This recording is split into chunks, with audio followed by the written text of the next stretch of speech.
So I'm going to admit it seems a bit daunting. Being asked to choose whether my kids are going to be enrolled in school virtually or face-to-face instruction. We know that during the pandemic, the school year is going to be more challenging.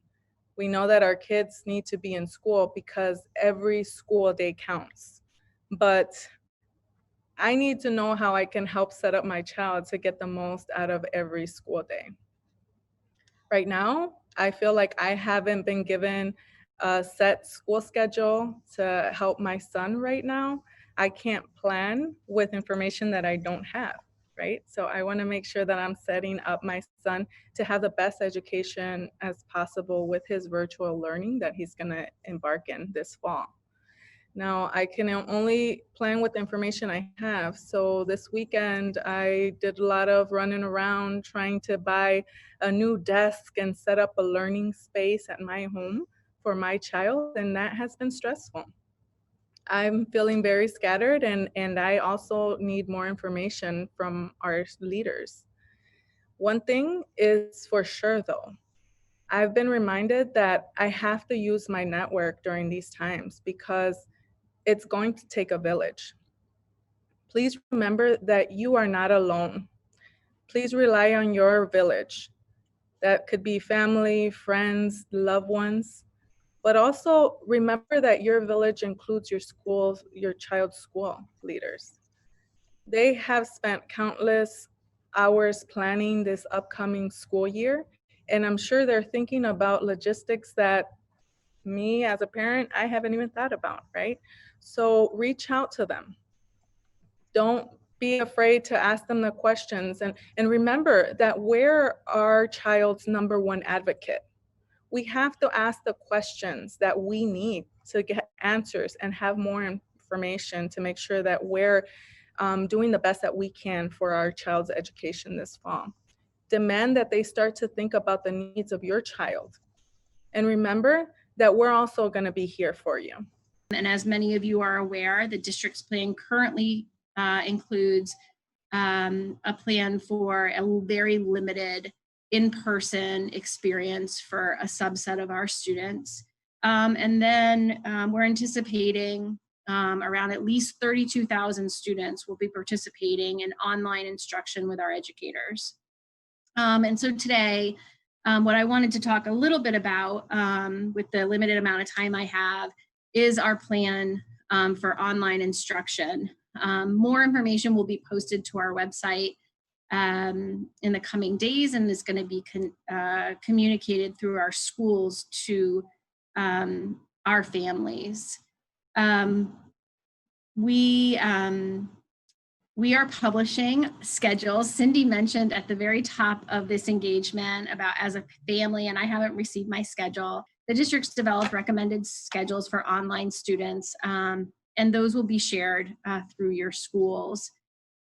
One of the things that we're really proud of about our plan for online instruction for the fall, which is different than what we're seeing a lot of other large urban school districts implement nationally, and perhaps some Metro Detroit school districts, is that we're really committed to our teachers providing daily instruction to our students live. We know from the research that students don't learn as well from pre-recorded content that they're supposed to just sit and listen to. In fact, recently there was an op-ed in the New York Times by Sal Khan, who made Khan Academy, which many of you know, and he himself says, this is not the best way for students to learn. We know that our teachers know our students. They know them as individuals. They know their needs. They can build community among the students in their classroom. And that social aspect is actually really important to a child's development. We also know that listening real time to what a student has to offer and what a teacher has to say, and that, you know, I myself, I consider myself a teacher first, even in my role. And I know when my kids don't get it and when I need to do it again. And that's what live instruction will offer to our students. And so each day there'll be a daily schedule and aligned to what students would experience in school. So students in online can expect a full day experience. That does not mean that they're going to be sitting live in front of a computer all day with their teachers and students. There's going to be mix of live time and then some small group work or independent work where teachers will remain available and students will work. There'll also be a break in the middle of the day for lunch, and there'll be transition time in between each subject for students to get a snack, get to the bathroom, stand and stretch. We're also working with our educators with a focus on social emotional learning and ways to activate students kinesthetically, even though they're physically, or get them active, get them up, even though they're physically at a computer.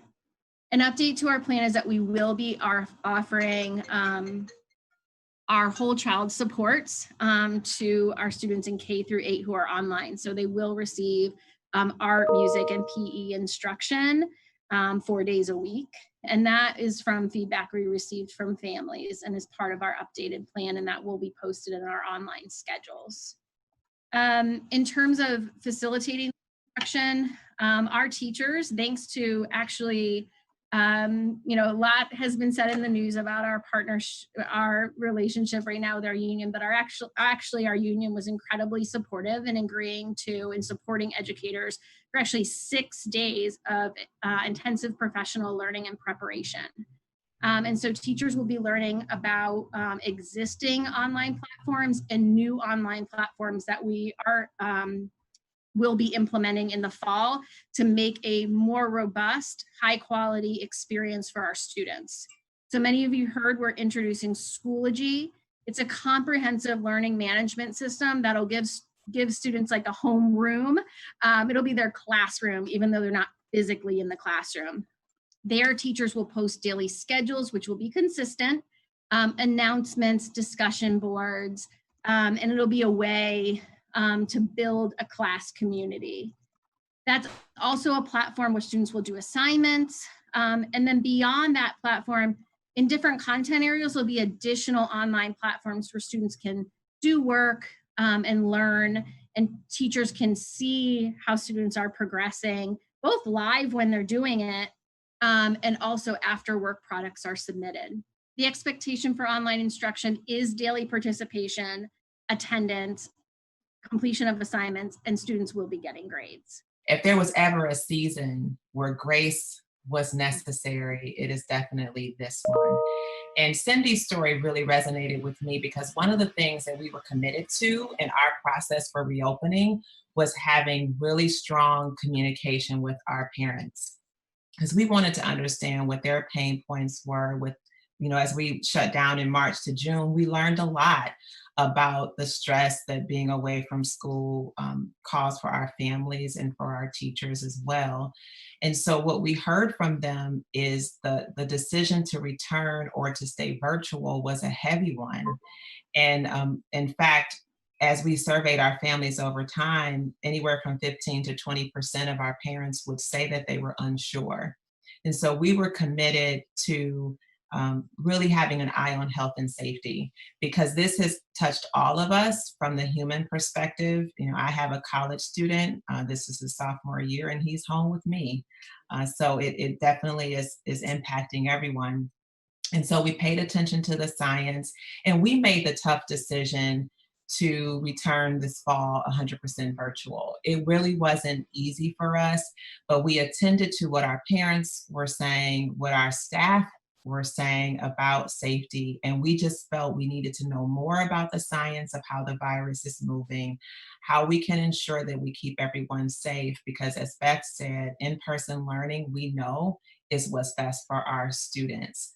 We're also focusing heavily in our reopening plan on providing parents and families the support that they need.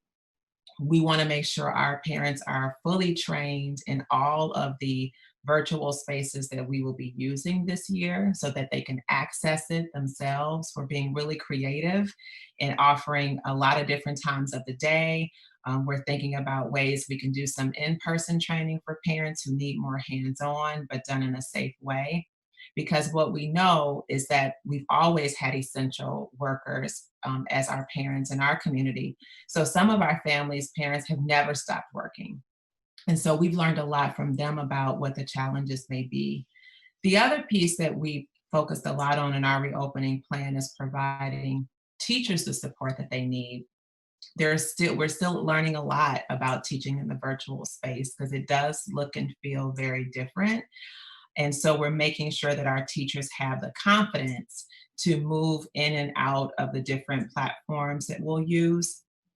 And as Beth alluded to Dpscd's plan, we're also going to have a full instructional day with live teaching happening every day. And it was also critically important to us that we had PE, art, music, and our specials classes, because those are all part of the educational process. And so we wanted to make sure that our teachers and our parents had the stamina and understanding that they needed to support our students successfully. One of the things I also want to draw a bright line on in the legislation that the governor just signed, it was breaking news a moment ago, is that we're being expected to cover a full year's worth of curriculum in this upcoming school year, which requires that attention to the student schedule. And so we really want to stress that unlike March to June, we will have a full day of instruction. And so we're really relying on our parents to be keep that two-way communication open. I am encouraging all of our parents who are listening on this call that you are your child's best advocate, and we couldn't do our work without you. I'm also saying to all the teachers who may be on this call as well, we couldn't do this work without you. I want to thank the community as a whole in advance, because we will only get through this if we do it together. Beth, this is for you. How will Dpscd help students build relationships with teachers virtually? Our content area teams have been working together with educators, our actual teachers, all summer. And one of the things that they're working to develop is a set of lessons for the first few weeks of school that really help teachers facilitate and build community among their students with themselves, and also getting to know their new students as an educator. Additionally, those lessons will focus on some of the skills kids need to be able to, participate in a conversation, submit, and so we understand that in the first few weeks of school, actually building community, getting to know some of these skills that we haven't had to use before, and also attending to, how students are feeling with such a different opening are going to be a priority as we start the school year. So we'll be supporting teachers with some recommended lessons and guidance, and that will be a focus in our professional learning with them as well. There was another question that said, that asked where parents can find information for Dpscd. It's www.detroit12.org/return to school. This is for either, has there been a decision regarding standardized testing? I know there is a demand for districts to administer district level diagnostic assessments. And so, for example, in Detroit Public Schools Community District, we'll continue to administer our iReady diagnostic both to students in person and online. We are expecting the kindergarten readiness assessment, which was going to be introduced this year. There's likely a 1-year delay, and we will not be implementing that this year. We do not have clarification yet from the state on the other state mandated assessments. But as soon as we have, the districts have any clarification, we'll be sharing that forward with families. Regardless of the administration of that assessment, as was shared by my colleague Danielle from University Prep, we'll be delivering a full year's worth of instruction to prepare students for that assessment should it be administered in the spring. Great, thank you. And then I just wanted to read this comment. Is it reasonable to think a child can stay in front of a computer for a full school day of learning? As adults, we struggle and are drained working from home. A child should not be held to the same expectations. That is absolutely correct. And so I want to remember these two words, asynchronous and synchronous. It's become our second language. So during that full day, there are moments where There's synchronous work, that's the live teaching. And then there's asynchronous work that can happen during off the screen. And you want to look for a balance of both. So again, hold us accountable. It's very true. Having a student in front of the screen all day is not ideal, and we want to adjust for that reality. You can find more at onedetroitpbs.org or subscribe to our social media channels and sign up for our One Detroit newsletter.